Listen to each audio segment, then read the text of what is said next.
All right, everyone. Hello, hello, and welcome back to the BGE Cloud. As always, I'm your host, Amber. It's Friday, so you know what that means. This is the Plus in Pageantry. I'm so honored to be sitting with an absolute queen today. Kayla is a mother, an activist, an athlete, and we're going to be able to hear about all of that today. And don't forget it. Somebody put a ring on it, and he's a military man, baby, and that's something that we're going to be able to talk about. So, Kayla, welcome to the show. Hi, Amber. It's so nice to be here.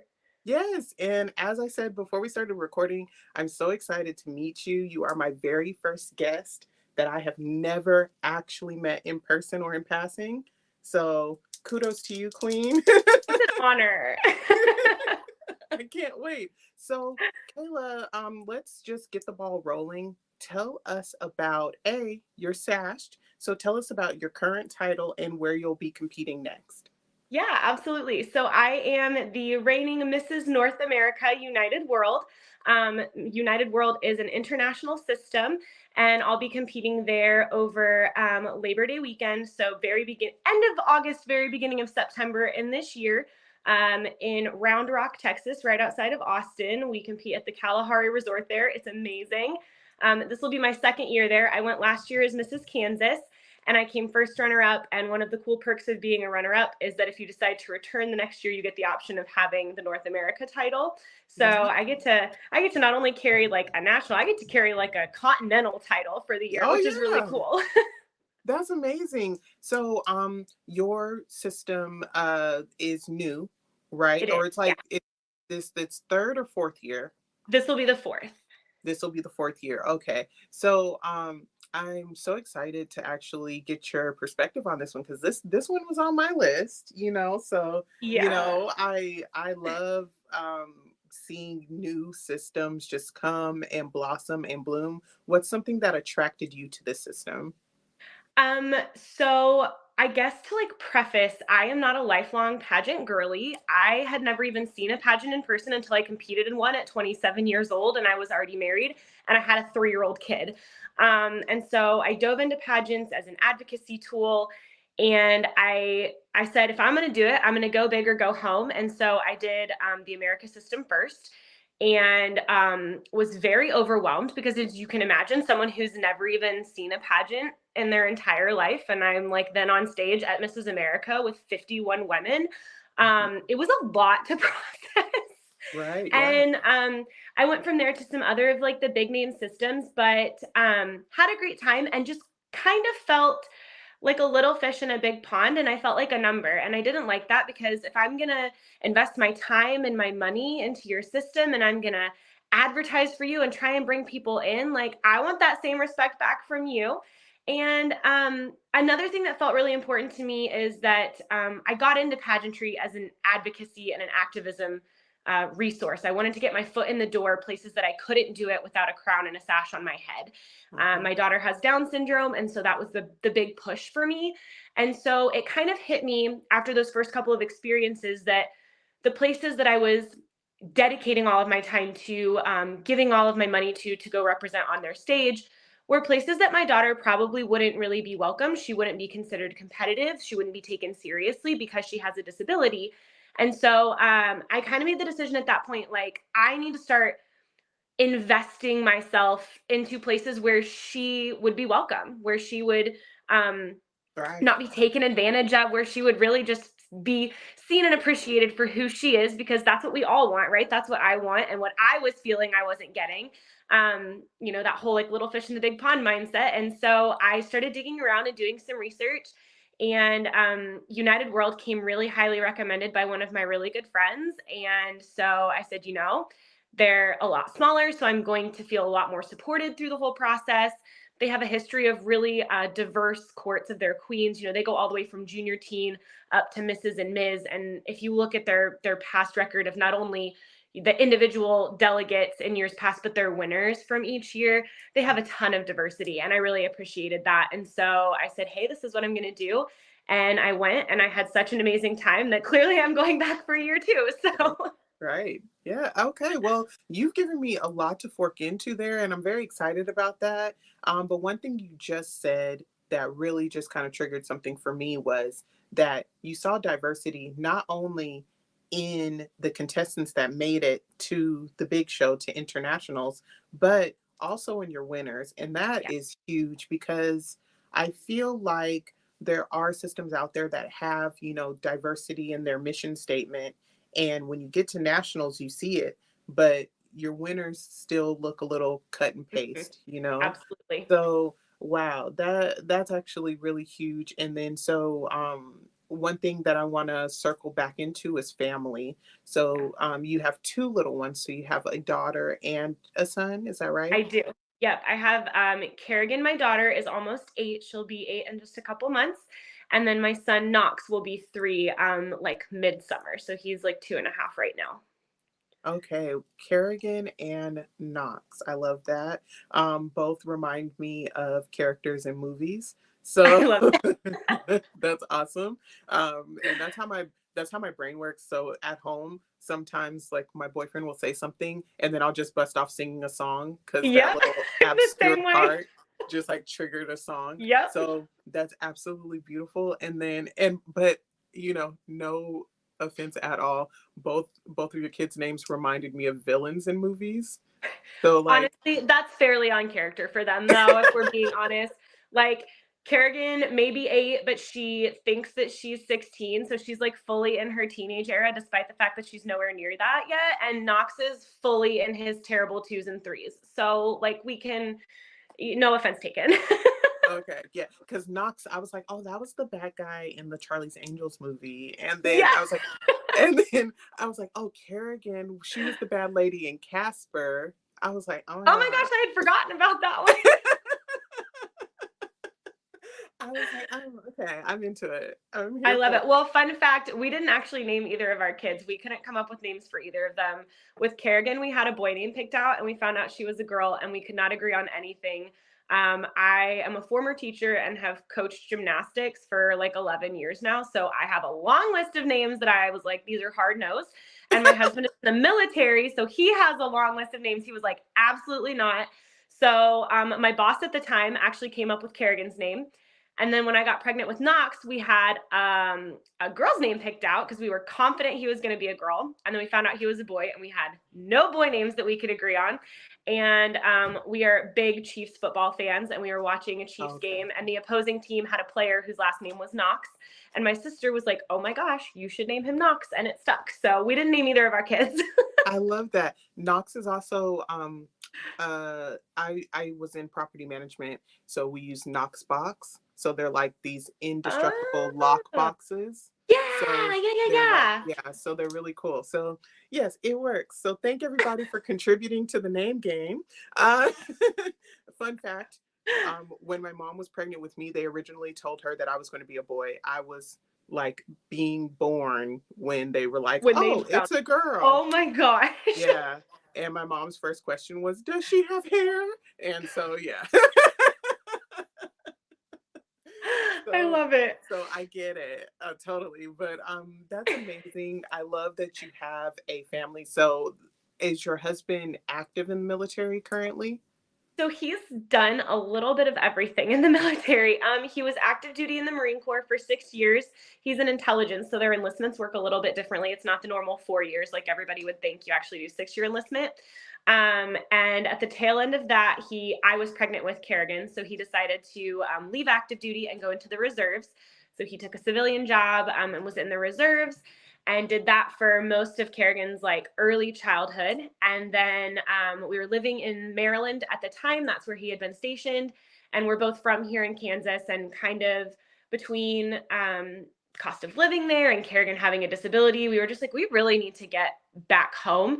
So he found an amazing job here that meant he had to switch out of the reserves and into the National Guard.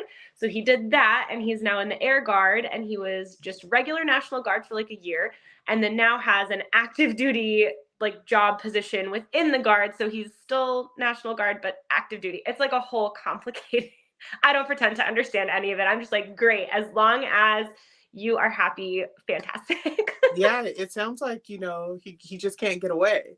You Um, know, he went in right after he graduated high school, and we didn't know each other yet. We actually met when he was on leave from boot camp. So he had literally just gone to boot camp and came home on like a week long break before he went back to like the next stage of his training. And that's when we met.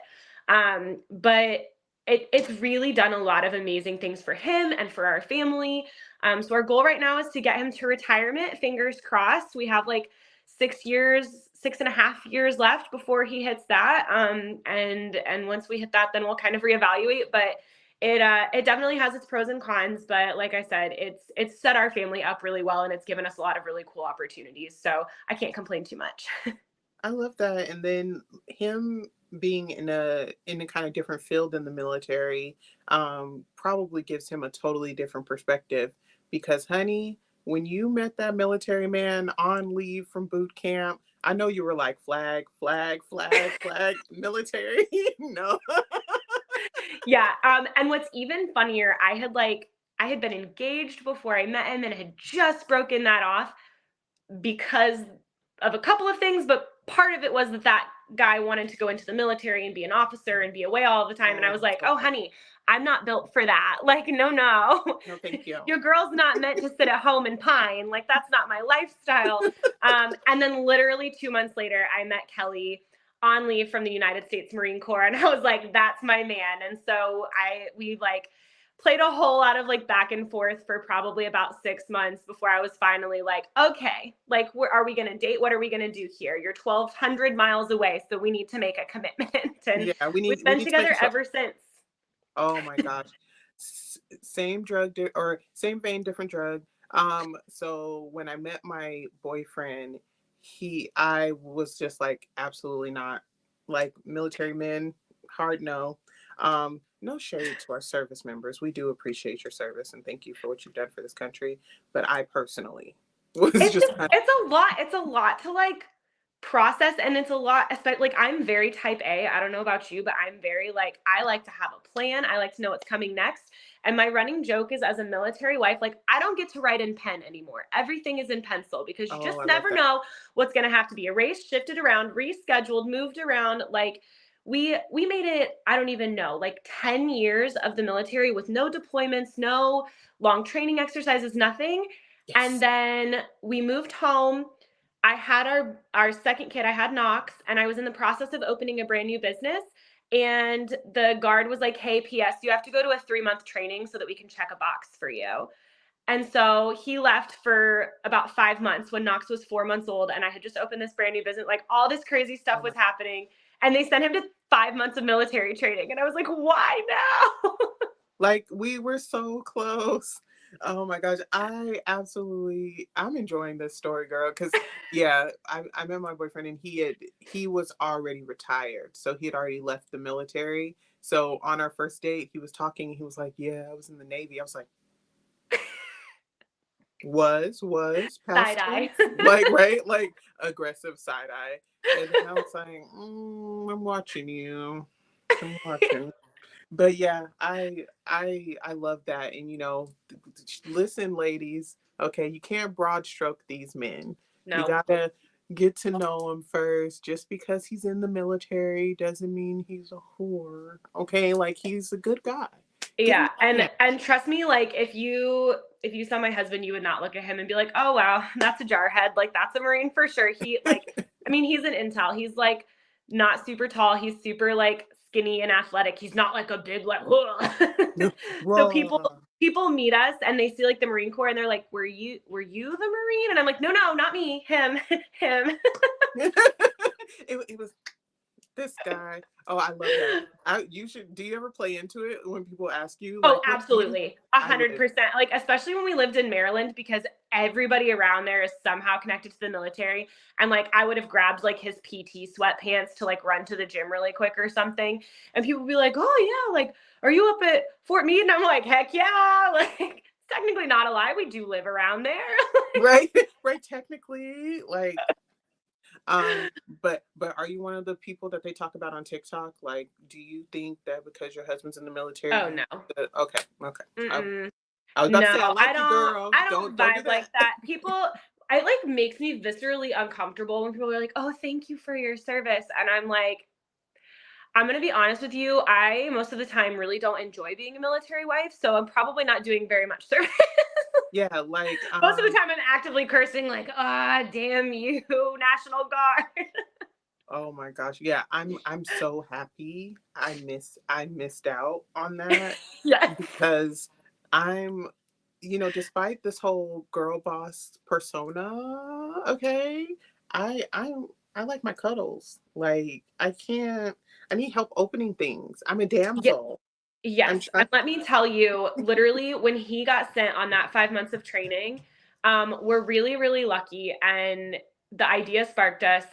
He has 2 younger brothers, both of Mhm. whom are super amazing, but I'm really, really close with the older of the 2.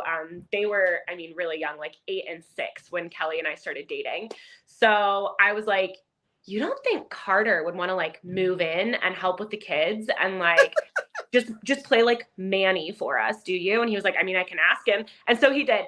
He was 19 at the time and just full on moved into our house and was like a full-time Manny, like helped get the kids on and off the bus, would Oh, like help pick up from school if things were going down. Like he was amazing and a lifesaver because I was like, I am not built to do this solo. Like I did not sign up for solo parenting. This was not in the mhm. contract when we got married. Like, I'd be like, I'm actually sure that I made this on my list. Like this was mhm. on my list. I don't want to Right. forget. This was in the Well, addendum of the marriage contract. Did you miss right? that?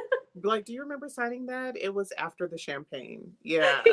So do you ever like you're raising 2 kids, you have one with a disability, and so far Knox is without a disability. Yep, Um, so far he's typical. We'll see. He's got a lot of energy, so and honestly, like everyone in our family has raging ADHD, so I'm sure he'll end up on that path too, but like we'll cross that bridge when we get to it. yeah, so what was it like when you were pregnant with Knox? Because you already had a daughter with a disability. Were you like Yeah. terrified? Like Um, what? so to like give a little bit of background, so Kerrigan has Down syndrome, trisomy 21. What that means is that a typically developing person, when the embryo is forming and all that good stuff at conception, you get a copy of chromosomes from mom, copy of dad, 23 from each, so you end up with 46 chromosomes. With somebody with Down syndrome, there's an extra copy of chromosome 21, and like 96% of cases it's completely randomly occurring, and they have no idea what causes it. Like there's all kinds of research that's been done and nobody can pinpoint. It is just truly genetically random. Mhm. We did do prenatal testing only because TRICARE covered it and it was an extra ultrasound. I found out really quickly that when you're pregnant, you don't actually get an ultrasound at every appointment like the TV shows make it seem. You get like 3 through your whole pregnancy. And so when insurance was like, hey, here's an extra free one, I was like, sign a sister up. Like, that sounds amazing. So we did the prenatal screening for everything. And were low risk for like every possible risk factor. So we did not know until she was born, that she had Down syndrome. And even then, because of the route that the hospital took to like test and fully like confirm the diagnosis, we actually didn't know for sure until she was almost a month old. So she was born. Doctor came into the delivery room, after she was a couple hours old and basically said, hey, we think your baby has Down syndrome. We took blood to send off to Kennedy Krieger, which they didn't get consent to do. They just did it. And you should have results in a couple of days, which we did not. It was weeks upon weeks upon weeks. Oh, wow. Do you have any questions? And I mean, as you can tell, like I'm a talker and I am never at a loss for words. And I literally just sat there with my mouth agape, like, Pardon? Yeah. cool. I just shoved a whole entire watermelon out of my body and now you're just throwing this at me with like no compassion, no information, no nothing. And the end of that interaction was him saying they would connect us with a hospital social worker so that our quality of life would suffer as little as possible. And then he just bebopped out of the room like nothing had happened. He didn't connect us with the social worker. We got no information. So we literally walked out of the hospital with a baby that maybe had Down syndrome and maybe didn't, and no information other than what we can glean off of Google. And we all know you should never Google things. when it comes to health. Like Mm. you just shouldn't, because it is doom and gloom and death and sadness, and that's all you're going to see. Um, so the whole first year of her life, I was deep in PTSD mode. Like I honestly do not remember most of the first year of her life. It's just blacked out because I was trying to literally drag myself out of my own personal hell, like trying to navigate not only how do I be a mom for the first time, because that's a lot for anybody, but then having to navigate how do I grieve the loss of the life as a mom that I thought I was going to have? How do I grieve the loss of the future I saw for my kid? How do I reconcile those things with the fact that she is here and healthy and happy and thriving? Mhm. Because it's just a lot. And so we honestly were not even sure we were going to have more kids. The risk factor when you have a child with Down syndrome does increase a little bit. So it automatically, if you have one child with Down syndrome, your risk factor, risk for lack of a better word, your odds of having another child with a trisomy become 1 in 100, which with Kerrigan, based off of all of the data that we got in our screening, our odds were 1 in 6,380. So that's a much higher, a much higher statistic, right? So we pushed it off and we pushed it off and we pushed it off for a lot of different reasons over time. And finally, when we decided, like, okay, like we're ready to have another kid, we're getting ready to move back home, we're going to have a lot more support. Right. Um, but it was definitely a very emotional and tense period. We went into the first trimester screening, which is where they can screen for those things, and the Mhm. nurse is explaining what she's doing, and she's doing the ultrasound, and I'm like, yeah, no, I need you to show me the measurement for this, I need to see the measurement for this. And she's like, oh, we'll get there. And I was like, no, I need to see those now. Like Yeah, I yeah. know what Let's I'm jump looking to for, and that I need you part. to tell me. Let's jump to So that part. We can come back. yeah, and so it was definitely very it was hard, I feel like, to enjoy the pregnancy a little bit, just because, I mean, especially with Kerrigan having been a birth diagnosis versus prenatal, I knew that, like, just because everyone was telling me everything was fine did not mean that everything was fine. Right. And we got super lucky. Kerrigan did no NICU time. She was a full-term pregnancy. She hasn't had any major medical interventions. Like, she is literally clean bill of health, which is honestly kind of a miracle when it comes to kids with Down syndrome. They are at risk for a lot of things medically, especially when they're little.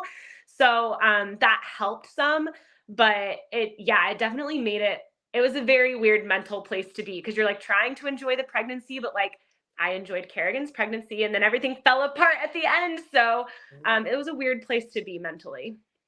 I think, it's a different kind of a strength, to get that kind of news, to be blindsided by that kind of news, because Yeah. if you don't currently have someone in your life who has Down syndrome or is on the spectrum in any kind of way, then you literally don't know what it means.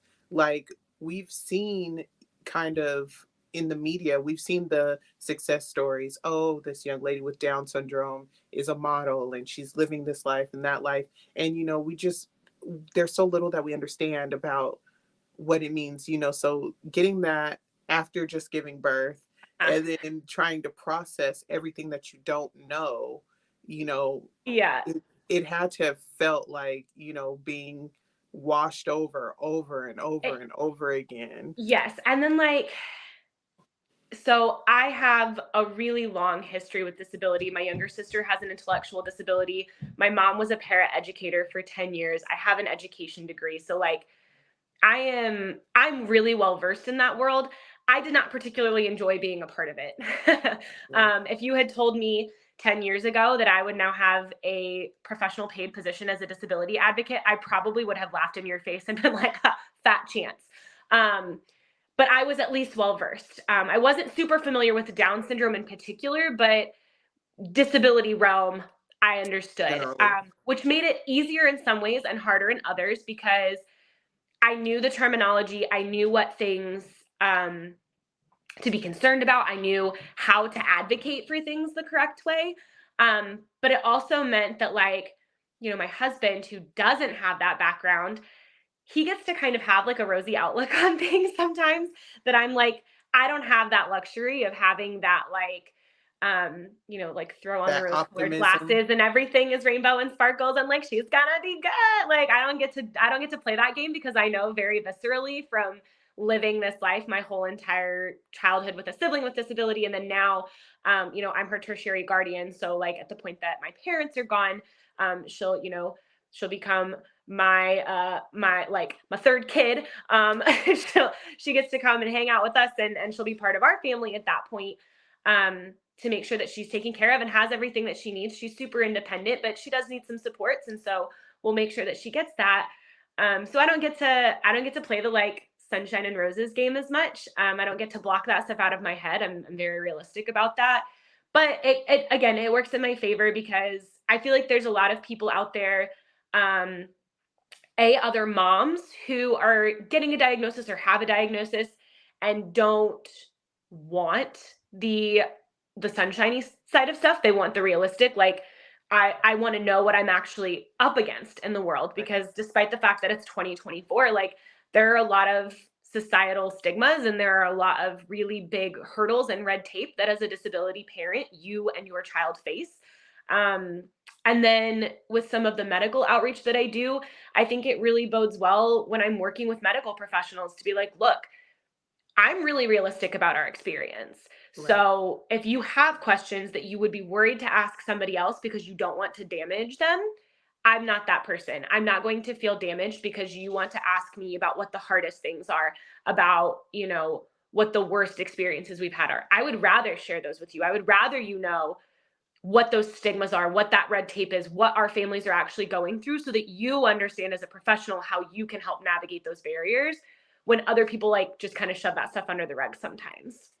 Well, I just think it's so much, to be in this country and whether you're navigating a child who has special needs or a disability, how, or just being pregnant in general, there's so much, like you said, you learned during the process that you don't get an ultrasound every visit, so there's a lot about pregnancy that just isn't common knowledge, Yep. that in the year 2024 you would think you know that information would be a little bit more readily available. And I think this is another reason why, these platforms where we get to have this open dialogue are so Yeah. important, because women have been shamed into being silent about, Mhm. what they feel when it comes to pregnancy, what they feel when it comes to childbirth, the Wait a strain. minute. You mean we don't all have to be rosy patches of sunshine through our whole pregnancy and ask like it's like the best thing that's ever happened? Sweetheart, Turns out if you sweetheart. gain like 60 pounds and it's the middle of June and it's 110 degrees outside, like it's uncomfortable. Right, it's just, and it amazes me because there's still, like, women come out and they go, "Actually, pregnancy flipping sucked, Yeah, it and was the I worst. it was the worst." Or when women decide they don't wanna have kids, Yep. it's like, "Well, what's wrong with you? Why don't you wanna have kids?" And it's just like, "Well, I'm looking at my life and I made a choice that I don't want to have children." So our voices are just so important. So talking honestly without, Yeah. you don't have to dumb it down for me. You don't have to sugarcoat things.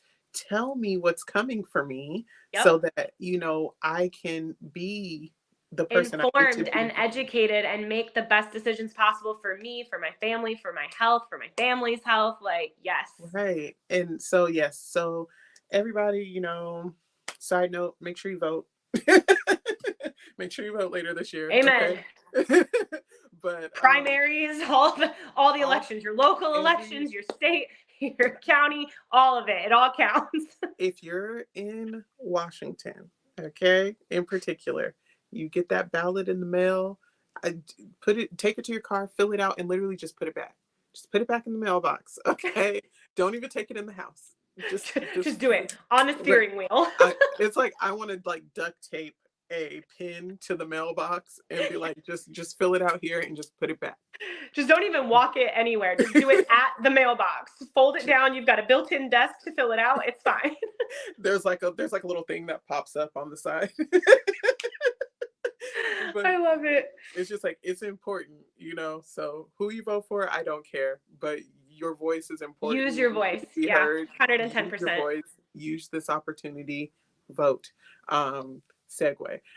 So yeah, so women out there, you know, anytime you have the opportunity to tell your story, it is your responsibility to tell that as authentically as possible. Don't leave out what you feel will make men in Mm. particular uncomfortable, because your good friends out there on the BGE Cloud podcast want to hear from you. It's so important, so, so important that you tell us, you know, okay, I was pregnant and I was depressed. I had this beautiful, healthy baby, and I still couldn't find the strength to just get myself together to get out of bed. You know, like whatever it is, we want to hear about it. Okay. Like just be sincere. Amen. Amen. So you have two beautiful children. You have a loving husband. You live in Kansas. I do. Yep. In Topeka, Kansas. capital city. Oh wow. And so how many Wizard of Oz references Oh, do you get? constantly. You know what? When we lived in Maryland, it was real bad. Living here, everybody like it's like a running joke among people that live here, right? We're like, oh, we're gonna get sucked up in a tornado and blown away. But like living in Maryland, it was constant. People you wouldn't even believe. I had people in Maryland that would be like, "Do you even have Starbucks in Kansas?" And I was like, "Do you think that I live in the middle of like a Western film? Yes, we have Starbucks. They're on every street corner." Um, we have tornado sirens here, which I really quickly discovered in Maryland is not a thing that everyone has. So like these big, huge sirens on poles, right? And they test them every week. And then in the summer, if there's a tornado coming, they go off to tell you to get in your basement. And so spring hit, my first year living in Maryland. I moved in January, so March rolled around, and I was like, "Hey, what day of the week do they test the tornado sirens here? I haven't heard them go off yet." Oh, And bless my you. staff at work was like, "Hmm?" The what? And I was like, the tornado sirens. I was like, I haven't heard any go off. So I was just wondering when they start to test them. Cause like in Kansas, they would have started to test those by now. I had to pull up YouTube videos because they thought that I was like yanking their chains. They thought that I was making fun of them. And I was like, no, like this is the song of my people. Like this is the music to growing up in Kansas. Okay. Like Oh you my don't God. understand. But yeah, they literally thought that I was making it up. So Yeah, I moved to Washington from Elysian Fields, Texas. okay. And it's a small town. It's very, you know, unlike most places, you know, we definitely fed into our stereotypes. You know, the town closed for high school football games because everybody Yes. was at the game, you know, like that kind of thing. So I love being from the country, but moving to this melting pot of a city, you It's know, that, it's like culture shock to an extreme. well, it's just kind of like, you know, growing up in the country, when you see people that look like you speak, you Hmm. know. So I would see other black people and hey y'all, Yep. hey, hey, then look up at my mom and be like, why aren't they talking back to me? Uh-huh. Like We this lived is, so we lived in Maryland for 7 years. My husband was there a little bit longer, but I was there for 7 years. We moved back to Kansas, and the first couple of weeks that we were here, we didn't really talk about it, but we both just kind of like felt like something was weird, right? And we kept being like, "What is it?" And we were literally driving to Target one day. I can remember the conversation so clearly, and I looked at him and I was like, "Oh my God, I figured out what feels so weird." And he was like, "What?" And I was like, "I haven't seen a single black person or a person of color at all since we moved back 3 weeks ago." And he was oh, like, "Oh my God, you're right." Like I had literally only seen white or like white passing people. And oh my I mean, especially moving from Maryland, which is super culturally diverse. You've got God. DC right there. So you have all of the embassies. So it is like cultural phenomenon to the nines. Like you have every possible race, ethnicity, background, skin color, uh, all of it. And moving from that back to Kansas, which is so far less diverse, I literally it like when it hit me that day, I was like, "Oh my gosh, that's what it is!" Like it's the They're lack of not diversity. That's what feels so off after 7 years of living in a literal melting pot of melting pot. every possible background you can imagine. I feel you. It was just the opposite, you know, because You where did I the was reverse. where I was in Texas, it was mostly black, white, and Latino, right? And so we move here, and you see every everybody, everything, and it's just like, and I think, I met like my first like Korean person, and just Yep. like I've only seen you on television, you know what I mean? And Yeah. it was just kind of like this huge awakening. And I mean, we moved to Seattle and I saw my first openly gay couple like on the street. I saw my first interracial couple on the street, and so it was just kind of like these things that I vividly remember. And then because, of that being in that region, I saw the gay couple and I was like, oh my God, they're going to get in trouble. We need to tell them, like, we need Yeah. to let Somebody them needs to know. tell them about Like, this. somebody told them to. And then my mom, of course, she's realizing all of these conversations she needs to have with me. So, She's going, oh so shoot, we need to have a sit down meeting here, honey. she's like, Like, because my mom was born and raised here. okay.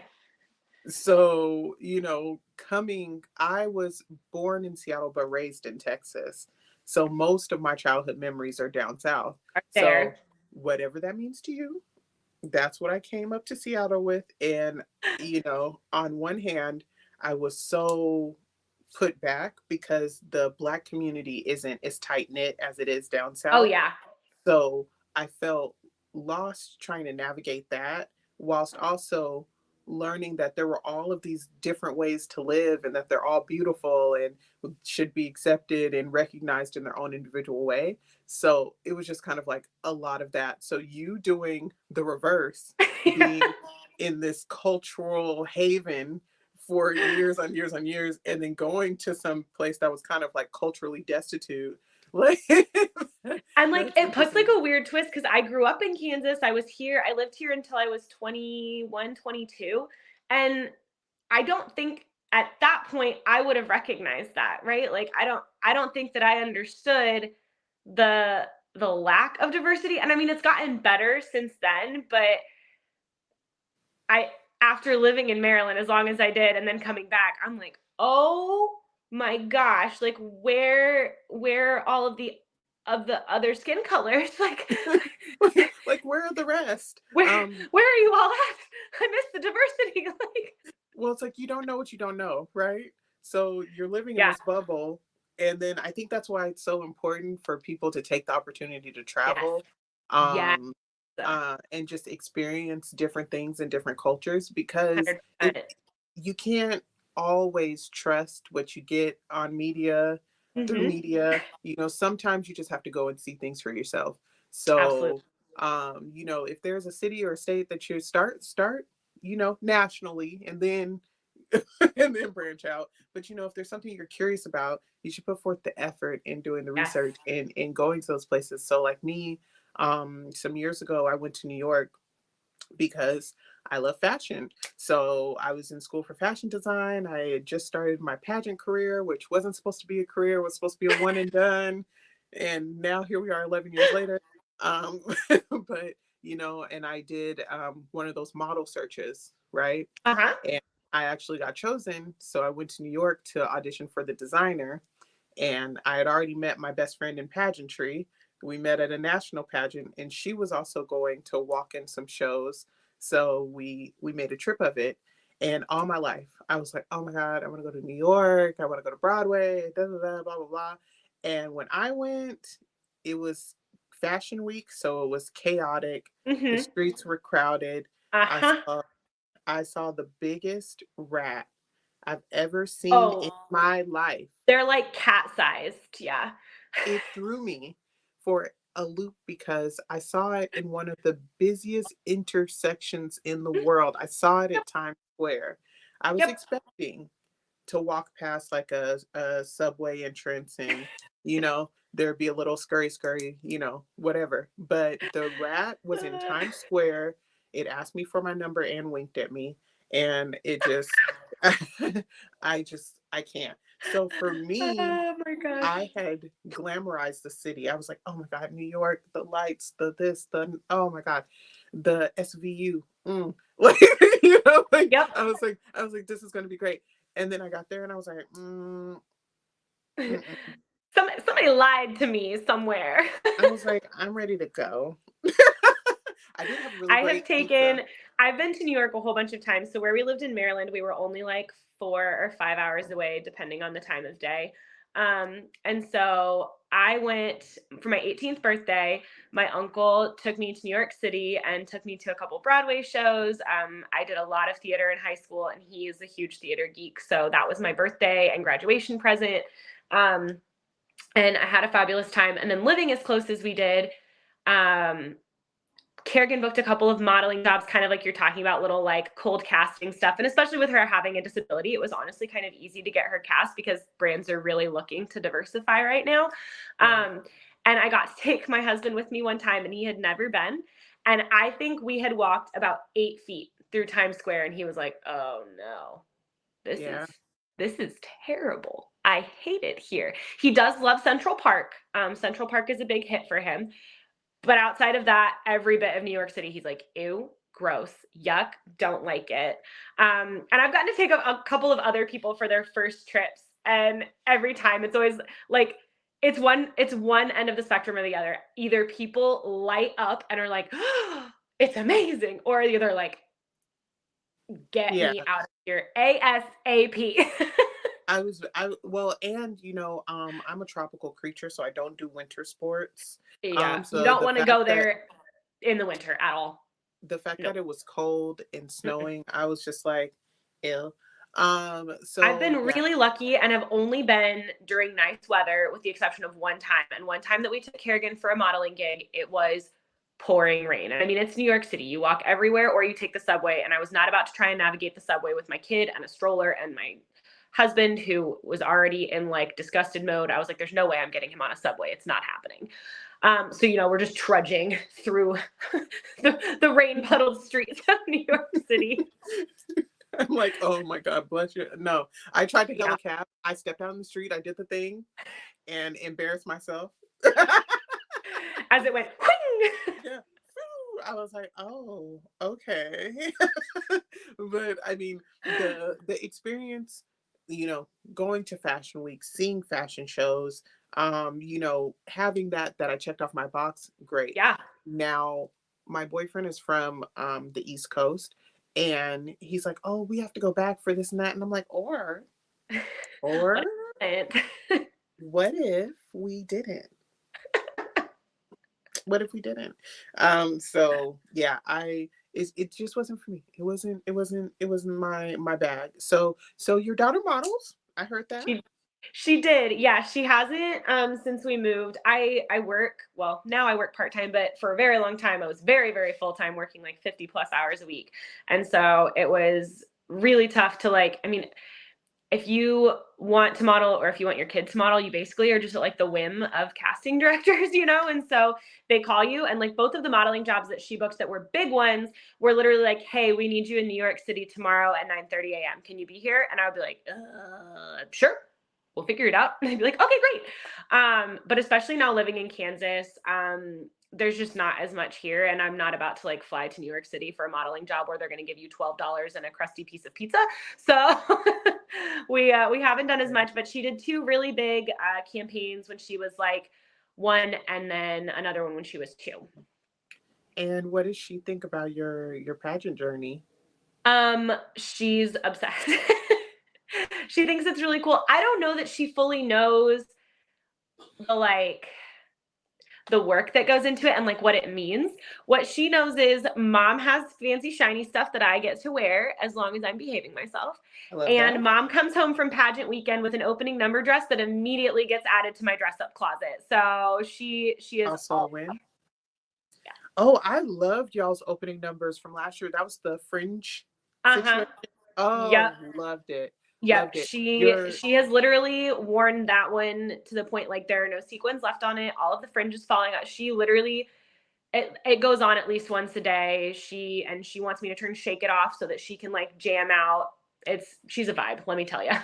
I love that. I love that. And so so I personally, when I have kids, I've decided I'm having twins.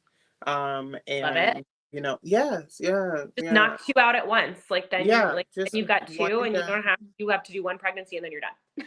Well, I joke, Lord, it's a joke, but I joke and I say baby number two needs to just come out like with the whole situation, Just pull it tubes, off. just pull it all out like on the way. I have said for years, like it is 2024. How have we not invented some kind of like they have like the birth control that goes into your arm? Why isn't there something like that that just like shuts the whole factory down? And then if you decide I'm ready to have kids, they just take it out, just like they do the next Nexplanon, whatever it is, Yeah, because like I don't need to be dealing with all of this right now. I don't want babies right now. I'm done. I've had two, like I'm good for now. I'm not saying we're done, but I also don't boxes are want any more checked. at the moment. Like Well, you have a boy, it's you have a just girl, you I do. know, they're I going to do. be friends. They're going to protect each other. They are Like, thick as thieves. They are complete chaos together. Let me tell you, they're wild. It's like having a house full of WWE wrestlers, but I love it. I love that they get along so well. I love that they play so well together. I love that they, like you said, like they're gonna go to bat for each other 110%. So oh yeah. it's a good combo. Do you have animals?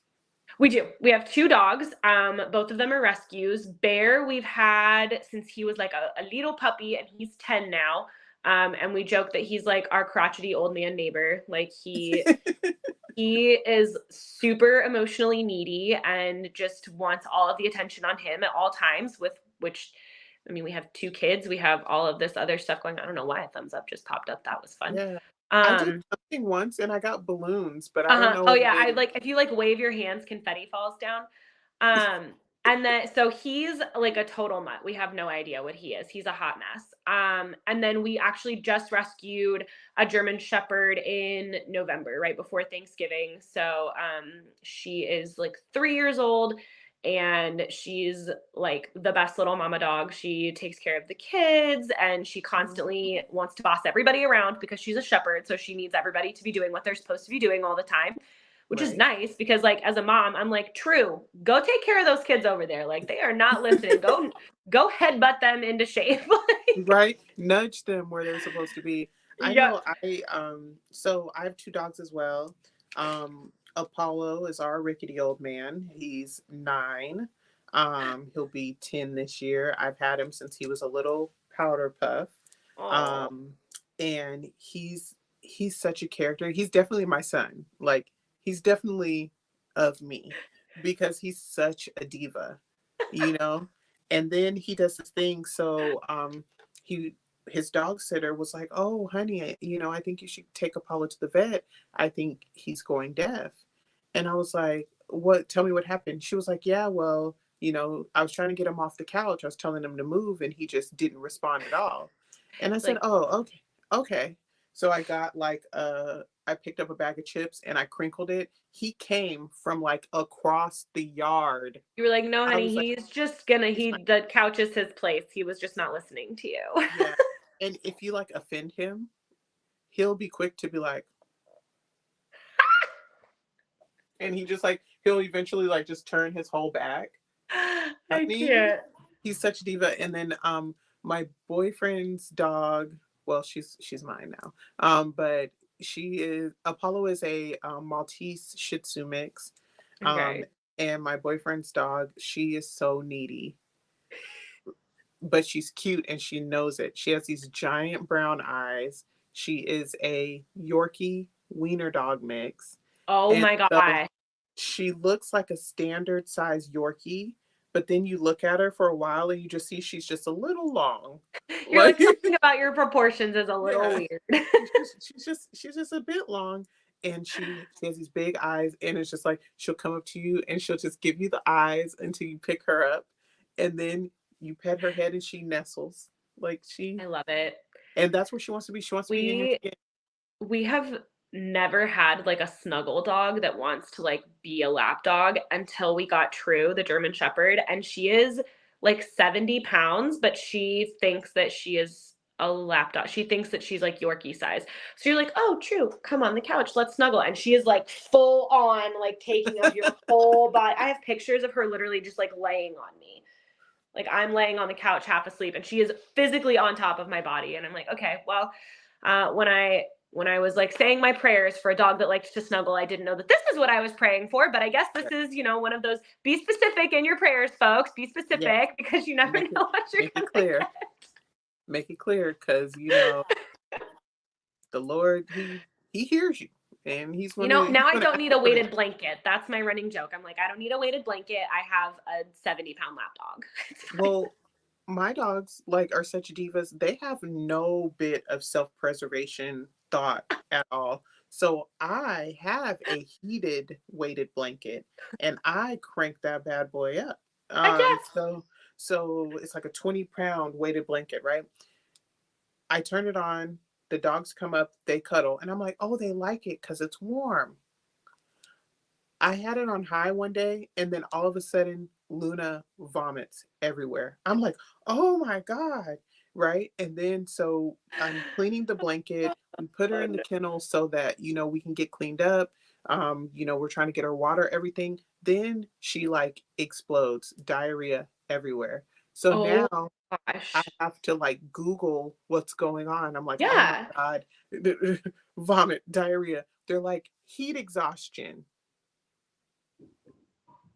heat You're exhaustion. like, girl, you did this to your dang self.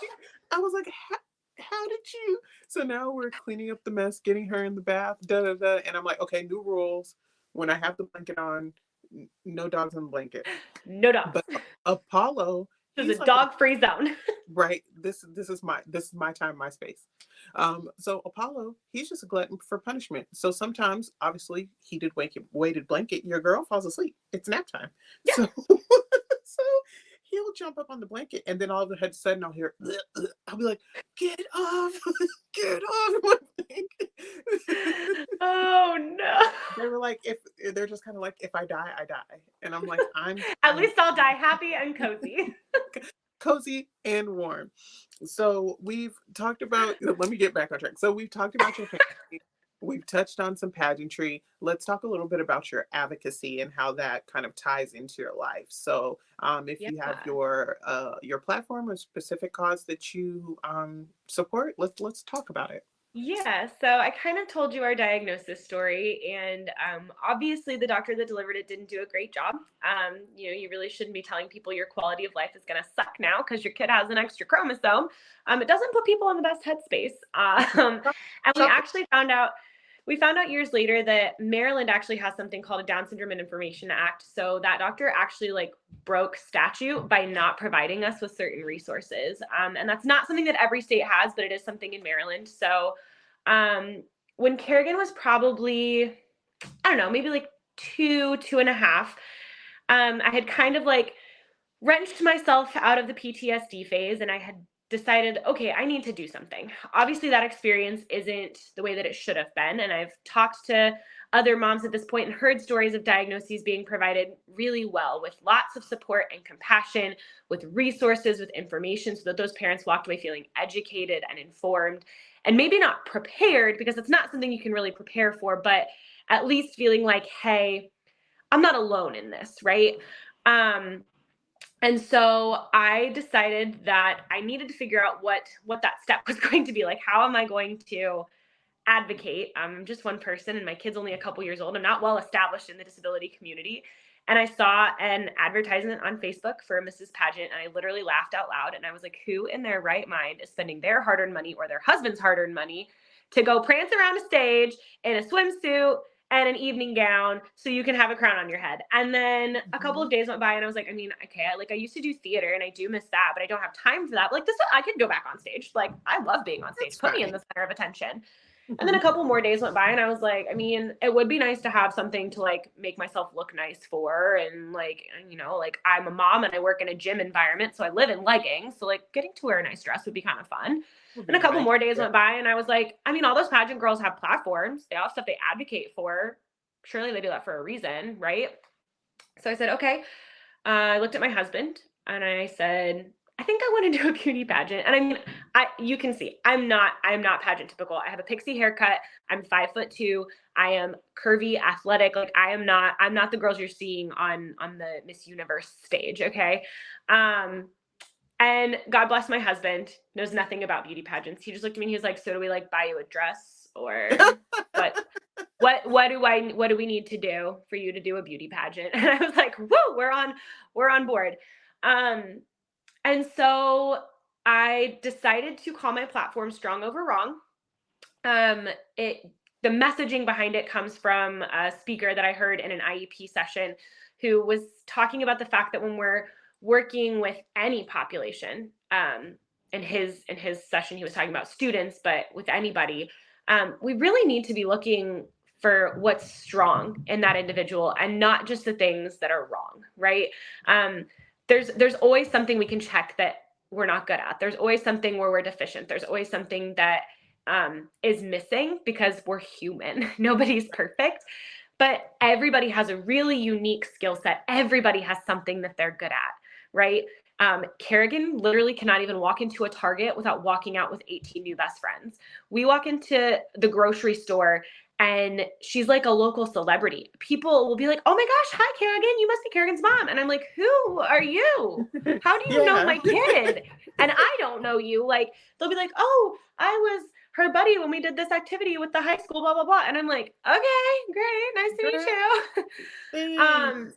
And so I started off with that, and the mission behind it is to partner and work with healthcare professionals to improve the diagnosis experience for families, to make sure that they are getting non-biased information, that they are getting the full picture, as much information and as much education on what Down syndrome really looks like in 2024 at this point.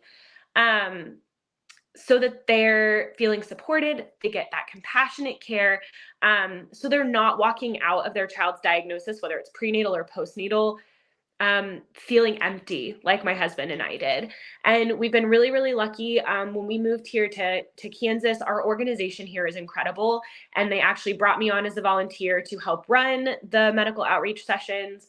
When the woman who was completely organizing them left, I got to run them from top to bottom at that point instead of just providing parent testimony.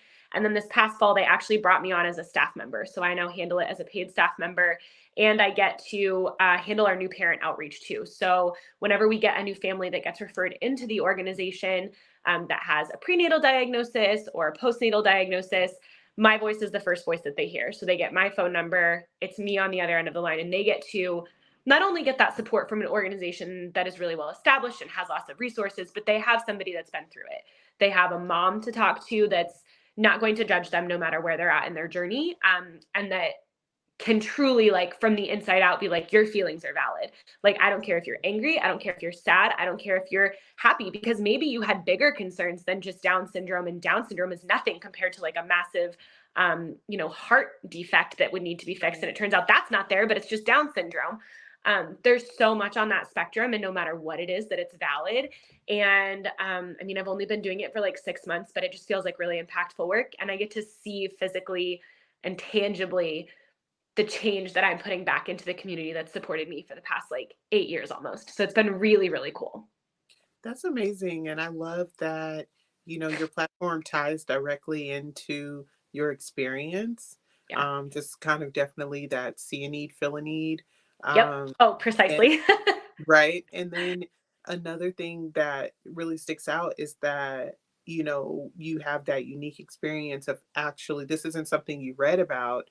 This is something that you've gone through and you can relate to the other mothers and families involved. So kudos to you. Great Thank job. you. I definitely, I love that. And I hope that, you continue to grow your platform. I love your pageant origin story as well. Um, I did a little theater in my day as well. Um, Yes. yeah, I was Pyramus in Midsummer Night's Dream. I love, Um, back in the day. Uh, love it. they were like, yes, so in this spoof of a Shakespeare play, you're going to play a man. I was like, a man? Do I have to cut my Excuse me. do I have to cut my nails? They were like, no. I was like, okay, sold. Fine, I'll do it. I'll do it. Thanks. Um, but yeah, just having like I'm kind of one of those people. If I'm talking about it out loud, that means I'm going to do it. So Yep. it'd be like it's kind of like, I just saw this pageant, weird, weird, and then Yep. Hmm. I mean, it can't take that much, right? Like, little training, little this, little that. My Let me tell you, when I told my parents, I asked them like a couple of years ago, because my first pageant was in 2019. And I asked them a couple of years ago, like right after we had moved back home, I was like, did it like surprise you when I just came out of the blue and was like, I'm going to do a beauty pageant? And my mom was like, I mean, it kind of came out of nowhere, but that's so on par for you to just be like, oh, here's this thing I've never seen before, I've never done before, and I know absolutely nothing about. I'm going to self teach myself to do it, and then I'm going to win. And that's that. Okay. She was like, it was surprising, but it shouldn't have been surprising because that's so your character and your entire personality. It's on brand. Yes. Uh, Yes. and then, so, we also touched at the very head about you being an athlete or in a athletic space. What is it that you do? Yeah, so I coach gymnastics for a living and have for eons. And my specialty is taught gymnastics. So like we're thinking like the little kids. You're like 5 and under crowd is like my like chef's kiss. I love them. I'll coach older and I do, but like give me the babies any day of the week. I can tumble with a 1-year-old. Let's do it. And I love it so much. It was not supposed to be my career. I have an education degree. I was supposed to be an English teacher forever and ever. Amen. And I wanted to go into instructional technology and all this cool stuff. And I really quickly realized that as much as I loved teaching and as important as it was, my mental health was going to go down the pooper because it's just, especially in today's climate, like teachers just don't get the The respect that they need. They support. don't get the support that they need. They don't get the funding that they need. And like, I'm gonna be honest with you, my husband makes decent money. I work for fun. I work to have money that I can go blow on my nails and my hair and pageants. And so I was Hey like, now. why do all of that work and stress myself out and have to bring work home and do all of that for something that I'm not really getting the full out of, you know? And so I took a job at a kids fitness franchise teaching little kid gymnastics and I loved it. And I was like, okay, like this is my thing. Like I was supposed to find this. And I've done it for like almost 11 years now and it's truly it brings me so much joy. I love fitness myself. I love running and lifting weights and kayaking. Like any way I can be moving my body, I am in for it. It's such a great, like, I have anxiety, so it's great to help battle that. And that's what pulled me out of my PTSD when Kerrigan was born, was getting back to the gym and like giving myself that time to myself to pour back into me and to, make my mind and my body as healthy as they could be. And so getting to share that with kids and getting to teach them that moving your body is fun and that you can find ways to do it that you enjoy and it shouldn't feel like a chore. I feel like the more that time has gone on, like kids have PE still, but it's not fun like it used to be from what I've seen. And so getting to be the person that shows kids like, yeah, you can move your body and be healthy and make your heart healthy and you can have fun doing it. It doesn't have to be a checklist. It doesn't have to be a chore. It doesn't have to be like, oh, I have to go do this again. Yeah. Um, it's so much fun and I love getting to see their faces light up when they gain a new skill. And then especially after having Kerrigan and having a kid that had to go through PT and OT and all these different therapies to be able to do something as simple as sit up on her own and then crawl on her own and then walk on her own, that added a whole new element for me of being like, okay, like I've been serving these families that have typical kids for forever. How can I make sure that I'm serving families that have kiddos who are maybe moving a little bit differently and making sure that they're feeling included and that their kids have access to movement and enjoyment through movement too. So I've gotten the chance to teach lots of little kiddos that have a whole variety of different physical and intellectual disabilities and that's been, I think, almost even more meaningful because the kid gets something out of it, but as a parent, getting to see that other parent realize like, oh, my kid can be Yeah. meaningfully included. My kid can still get joy out of movement, even if they're barely crawling. Like there are things I can still do and they can still do to bring that joy for them. Is has been really meaningful.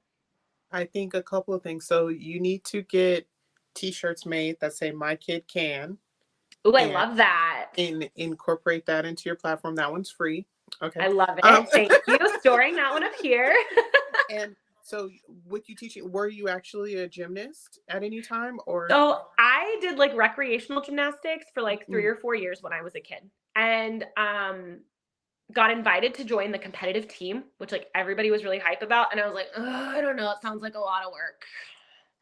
Sounds like a lot of practice. I don't know if I'm willing to give all that up." Um, give up all my free and time. yeah, literally, I was like, I don't know about that. Like, I like riding my bike on the weekends. I don't want to be going to practices and competitions and stuff. And so I ended up stepping away from gymnastics and doing a bunch of other stuff. Like I said, I'm a chronic activity girl. So I was like, I'm gonna do dance lessons. I'm gonna do ice skating. I'm gonna do theater. Like I did all the stuff. But my best friend growing up was a competitive gymnast for her whole life. So I was adjacent to it. My whole So life. And I went to college and needed a part-time job and the local gym was hiring and I said, why not? I've been around it long enough. Surely I can coach it. And loved it. Like had just the time of my life. The kids literally were the best part of every day. Got me teaching degree, moved away and decided, I don't know about the teaching thing and just dove back in head first. But I get asked constantly. I literally just had a grandma bring her kids to open gym this week and she was like, so where did you compete at? And I was like, I didn't. But I did. thank you for the confidence. That makes me feel really good about myself because it means I'm doing my job well. So Yeah, I've always been kind of like, I feel like I've done girly sports, volleyball, dance, yeah. cheer, that kind of thing. And then now I'm not cheering anymore, but I am an active member of the Peloton cult. Yes. And I love my bike so much. So what I do now is I ride at least 3 times a week, and then I do different workouts and meditation, on the other days. Love And it. then I post myself on social media, and I'm sweaty and I'm Yeah. gross, and I'm like literally have like the sweat Hmm. dripping off my nose. I And always tell people, I'm like, there are those girls who are like, oh, I don't sweat. I glisten. No, I sweat. I sweat like a by the gallon, whole entire wild animal. Like I am drenched head to toe. it's impossible for me to keep my hair straight because I can't even imagine. Oh my gosh. once I hit the Peloton, it's over. But in connection to my platform, which is Beauty Beyond Size and Big Goddess Energy in tandem, I it's important that I feel like we as beauty queens, we kind of show the other side. It's like Yeah. I'm I don't care about the number on the scale or my dress size. I just want to make sure that cognitively I'm clear and that I feel good in my own body. So that's why I work out. And Well, and like I just posted the other day talking about BMI because like I mean, I am athletic, I'm curvy, but like I'm a very fit person and have been my whole life. Like you look at me and you go, "Oh, she has a very athletic build." Because I work at it constantly. But like my BMI, if you look at it, I'm overweight. Like me on stage in a bikini looking like a whole entire swimsuit cover model and I'm overweight because the BMI numbers don't add up. And there's just so many other really important, actually sound ways to judge your health and your fitness beyond numerical. The numerical, honestly, at this point is so far out the window because what's healthy on one person's body might not be healthy on another person's body, and you can't assign numerical value to that. Like you said, like there's the mental aspect of it too, where it's like that plays just as big of a role as the physical does. You can't discount one or the other. um and again, like that's part of why I feel like my job in coaching is so important because I didn't have that growing up. Like I grew up watching America's Next Top Model and hearing Tyra Banks screech at women who were size twos about being plus size. And I was like, what? Like, I have to be skinnier than I'm never going to look like that. And so I work really, really hard with my kids to be look how strong your body is. Look how much you've improved. Look how good your balance is today. Look at how cool it is that you can do a backward roll. Like, look how strong your leg muscles are because kids don't get enough of that. They don't have enough influences, especially from media, that talk about the importance of actual health and fitness and what that looks like and what that feels like. child, women in general don't get Mm, enough that Mm. because, you know, I mean, we grew up in the era of the presidential fitness test and Heck yeah. Yep. how many push-ups and chin-ups can you do to Uh-huh. judge your fitness, Uh-huh. and so it's just kind of like we're constantly, to your point, watching America's Next Top Model, and when they finally did have a plus size model, Takara, I remember her Yep. vividly. They made her experience so terrible by constantly taking her picture and going, "Oh, Yep. well, this picture would have been that much better if you could have just sucked it in, or if you could have just moved your shoulders to make Like this look that smaller." defeats the whole And just, purpose. That takes away all of the benefit of having her there in the first place. right. And then I remember they had a winner. I want to say her name was, oh, I want It to say her starts name with a C. was it Whit? I want to say it was like Whitney, who was the first plus size winner, and she was like a size 11. Yeah. And I just like I remember watching shows like that and in tandem watching pageants. And Yeah. all, most of the women in my family are voluptuous and fabulous. And to watch those pageants and be like, okay, we have three black women and no curvy women. Yep. And it was just kind of lusting for that representation year after year after Yeah. year after year. Absolutely. And then getting to the point where I was like, oh, I'm going to have to be it. Like, if I want to see it, I'm going to have to be it. I'm going to have to step up to the plate. And, since then, I'm so happy to see the growth and the body diversity that we've been seeing in pageants. And then to circle back all the way to the beginning of our conversation, systems like yours, where that representation is actually present in the national winners. And It's just, not only present, but it's really, really key to their entire functionality as a system. The motto is united we stand. The mentality is everything is better if we do it together. So the whole weekend, you're not separated from the other girls. You're there with the junior teens and the team. You get the opportunity as a missus to mentor those younger girls, to form connections with them, for them to get to see like, hey, like, look at these really successful grown-up women who might be a typical pageant build, but might be more voluptuous and curvy, might have a more athletic build, who are short like me, right? Like, you get that experience from top to bottom. And I am stingy with my money. Like, I am a budgeter. So especially as somebody that, like, I mean, I didn't win. I came first runner up. I was this dang close. And I feel like when you talk to the first runner up of someplace, that's where you get your true, like, okay, like, you were yeah, that close and you didn't win.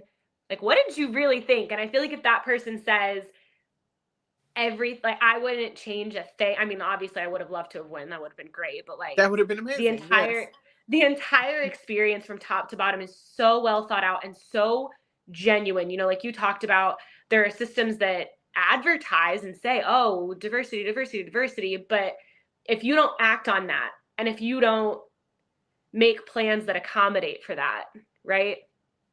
If you don't have a plan in place that makes that a possibility and that shows, hey, like, look at our past 3 years of queen courts. All right. You're going to see women with different skin colors. You're going to see women of different sizes. You're going to see women of different heights.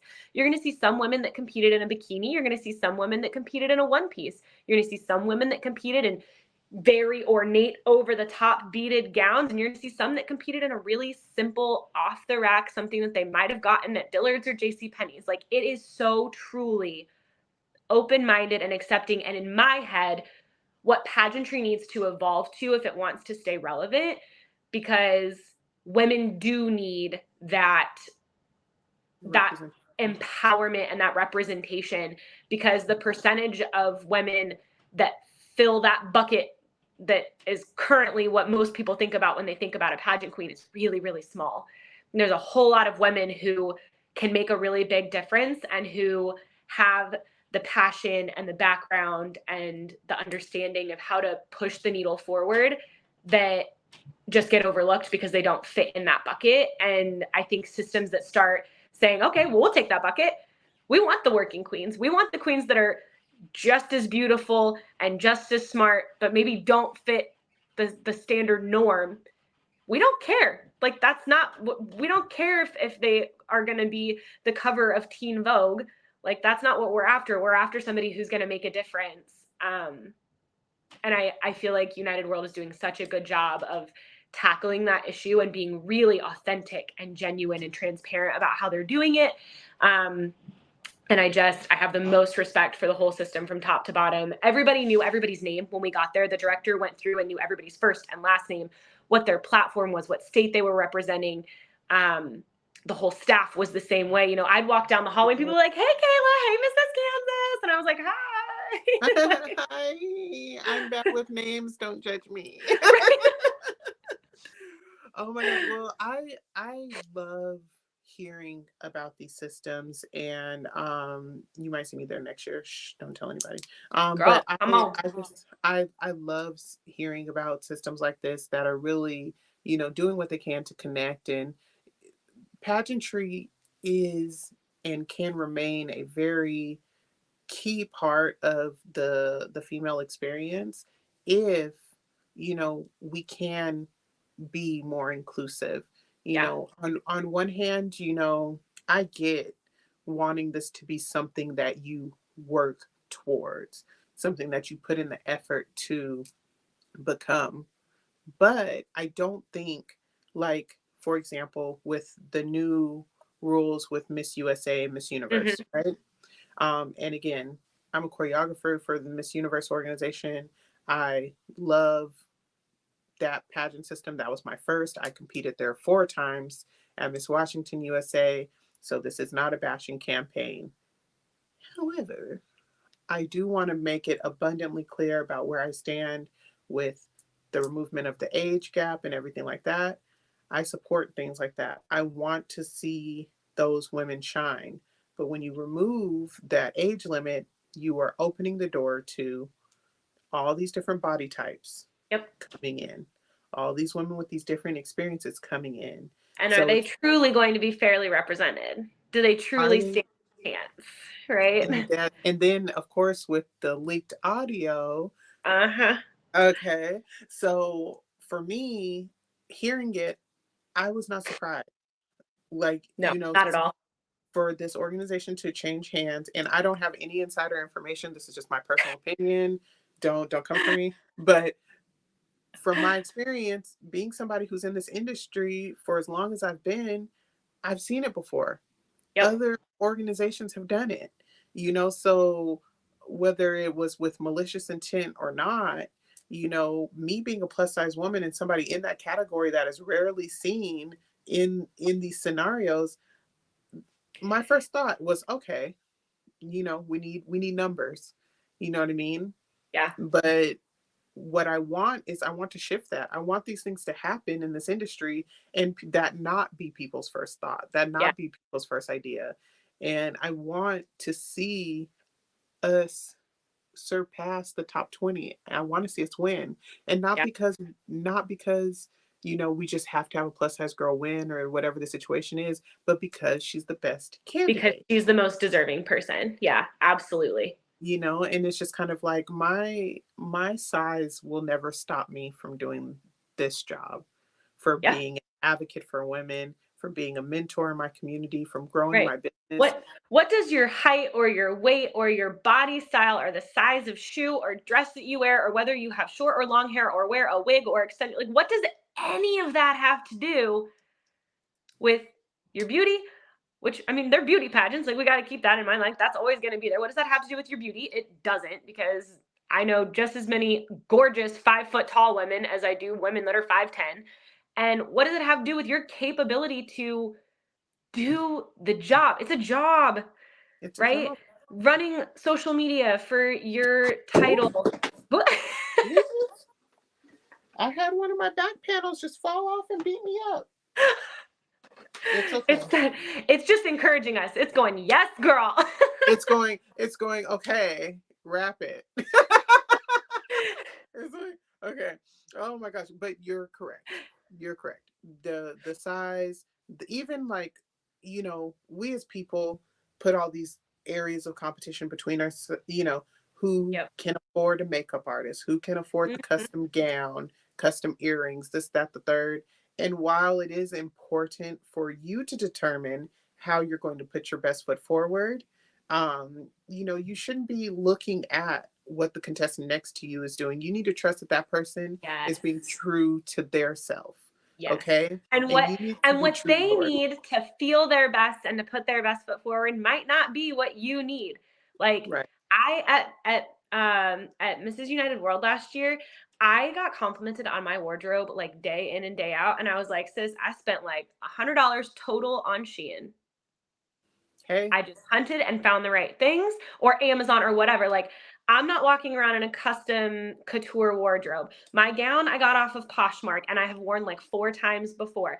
Like, what I needed to feel my best was not what the person next to me that did have a whole custom wardrobe, that was probably tens of thousands of dollars cost them. So it it's not about, I think it's that whole mindset of like, are you in competition with other people or are you in competition with yourself? And making Yeah. sure that you are your true authentic self and that you are putting the absolute best, most complete version of yourself forward, because that's what winners do, right? Period. That's what true queens are doing. That's where their focus is. It's not on who's next to them, because that girl's not your competition. If it's her day today, the girl that won the title that I came runner up to genuinely is an amazing, incredible human being. It was her time. Yeah. Like And there's it's there's amazing. no I love for there's no her. being angry about it. It was her time. Maybe this year it'll be my time, and I don't know that, but like I don't think that my wardrobe or her wardrobe had anything to do with her winning and me not winning. I don't think it was her hair or my makeup or whatever. It was her time. She had every single piece of herself put out there, and that's what won it for her. Well, I absolutely adore her. I met her at a different pageant system. And, I was so happy to see her go where she felt her best and felt Yep. appreciated and just really knock it out of the park. So I'm very, very proud of her. And We love her. she's been having a great year. So I appreciate that. I love seeing a queen live up to her promises. Yeah. So before we take this too far, I'm going to let you go. I have loved talking to you. You have a friend for life in me. Um, Yeah. and you, Queen, you are so incredible. And I am excited to continue to follow your journey to nationals. Give the folks your national dates and where they can follow you on your journey. Yeah, absolutely. So nationals will be Labor Day weekend of this year. So it's that very last weekend of August that trickles over into September, and they can follow me on my platform slash like pageant advocacy page is Strong Over Wrong on everything: TikTok, Instagram, Facebook. I think I have like Twitter, X, whatever we're calling it now. I hardly ever post there, but it's there if you want to see it. It But exists. Strong Over Wrong on all of them. Strong over wrong. And then tell the people, what do you do to tap into your big goddess energy? you know, I think we talked a lot about like my like fitness and activity, and I think for me it's just finding that time to myself. And I feel like as women we do not do that enough. I think we feel guilty a lot of the time doing something that's truly for us, right? Not like, oh, I really love volunteering, I'm going to go volunteer. Listen, I know you love volunteering. That's great, that's so good for you, but you're still serving other people. You need to serve yourself. And so sometimes it might be going for a run, sometimes it might be like sitting in the steam room and like just like sitting somewhere where there's no children climbing all over me for 15 minutes. So it changes a lot, but I think giving myself that allowance, giving myself that grace and permission to truly pour back into me has really been the key to me, like accessing and unlocking. Look, there's a thumbs up There's from the the thumbs computer. up again. It said, yes, Kayla, unlock the big goddess energy. It's like, that's right. It's like, good job. So, for those of you who are audio listeners, these iPhone triggers, these thumbs up, hearts, confettis, whatever it is, All this stuff. it's great. It's great. Watch Added the a video whole on new YouTube. element to video chatting. It's great. Well, Kayla, thank you so much for sharing your story with us. I am so excited for your journey. For now, I'm going to say, fare thee well, friend. You can stay. I'm going to end the recording, but you can stay. But thank you, everybody, for listening. And if you're watching, don't forget that you can follow the BGE Cloud everywhere the podcasts are streamed and on YouTube. If you have a friend that you think would make a good co-host for me, go ahead and drop their name, tag them a little bit, and I'll check them out. Thank you so much for your time, everybody. And that we say bye. Bye.